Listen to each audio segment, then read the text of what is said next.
नमस्कार जय Jagannath मुन्नुस family kitchen को आपण मान को अनेक अनेक स्वागत। शीत दिन आसी जाइए मार्केट रे विभिन्न प्रकार साग मिलूची तो से साग भितर मु मेथी साग को लेकिन गोटे बहुत हेल्दी ब्रेकफास्ट रेसिपी आज नहीं आसी मेथी सागर परोटा। देखंतु केते सुंदर देखा जाउची केते सॉफ्ट हेची। आपण एई प्रोसेस थरे परोटाटा बनै कि देखंतु खाइबा को बहुत टेस्ट लगे पिला माने मध्य बहुत खुशी रे खाइबे पिता जमा लागोनी कि भाई भाव पूरा लेयर बाय लेयर परोटार बाहरी करी अच्छी। तेबे आसंतु देखिबा ए परोटाटा कि भाव प्रिपेयर करिछि। याको मु 3 जनक पई तयारी करिछि से हिसाब रे मु सब जाक इंग्रेडिएंट्स नेछि आपण आपनक हिसाब रे कम बेसी करि परिबे।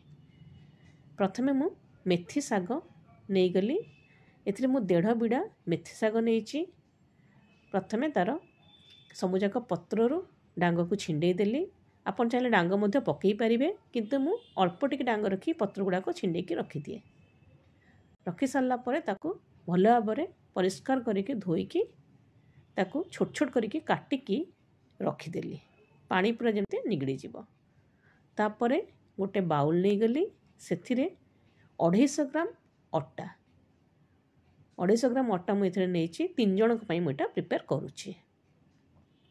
तापर से अदा रसुण पेस्ट गोटे चामच पकईदेली। आपड़ जदि अदा रसुण खाऊना ताहले स्किप करें किंतु अदा रसुण देले टिके आउ टिके टेस्ट भल आसे बोली अदा रसुण पेस्टा निए। तापर से गोटे चामच हलदी गुंड गोटे चामच धनिया पाउडर गोटे चामच जीरा पाउडर लंका गुंड गोटे चामच आपण आपण हिसाब रे राग कम बेसी नहीं पारिबे। मु एठी गोटे चामच लंका गुंड नेइछि। स्वाद अनुसार लूण पकई देली। तापर सेथिरे 2 चामच रिफाइन तेल पकई देली। रिफाइन तेल टिके पकई देले परोटाटा टिके क्रिस्पीनेस आसी जिवो सेथिरे। एबे सेथिरे जो मेथी साग को मु काटिकी रखितेली ताकू मध्य पकई देली। पकई सारला परे ताकू प्रथमे हाथ रे एभली भाव गोळेइबे ताकू भल भाव मिसई देबे जेमती जो तेल पकईथिले मेथी साग आ सबु मसला गुड़िक भल भाव अटा रे मिसी जिवो। प्रथमे गोळेइ सारला परे तापरे अल्प अल्प पानी देके ताकू चकटिबे जेमती अटा आमे चकटू डो प्रस्तुत करू से भली भाव डो प्रस्तुत कर देबे। वर्तमान मोर अटा चकटा सरी गला। एबे सेतरे गोटे चामच तेल गोले देके ताकू 15-20 मिनिट रेस्ट करने पे रखीदेली। बर्तमान 15-20 मिनिट हो गलानी। अटा चकटा को नहीं आसली एवं ताकू ए भाव गुला करके रखीदेली। तापरे बेलना काठी पेड़ी नहीं कि अटा लगे ताकू परोटा सेप करके बेलिली। प्रथमे गोटे गोल करके रुटी भाया बेलीदेली। ता ऊपर रिफाइन तेल लगेदेली। रिफाइन तेल दे सारा पर सेटा को परोटा सेप कली। मुझे ट्रायंगल सेप करछि। आपन चाहे स्क्वायर करें आपन जो सेप आपन करने भल पाती आपन से सेप परोटा सेप करके ताकू बेली देबे।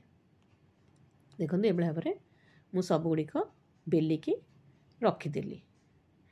बर्तमान आपको मु सेकिबी से तावा गरम कली।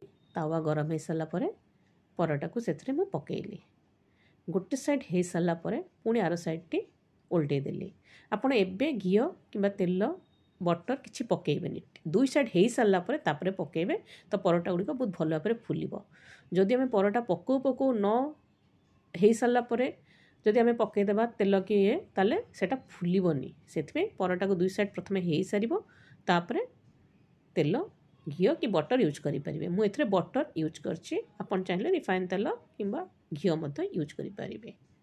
बर्तमान गोटे साइड हो गला आ गोटे साइड मध्य हो सारा पर ताको प्लेट को काढ़ीदेली। मुझे छेना तरकारी करी आ टमाटर सॉस सहित सर्व करी। आपन चाहिले एथिरे आचार किंबा चिली सॉस दही सहित मध्य खाइबा को दे पारिबे। जदि आपन को मो रेसिपी बहुत भल लागिला तेबे प्लीज आम चैनल को लाइक शेयर एंड सब्सक्राइब कर दियंतु। Thank you.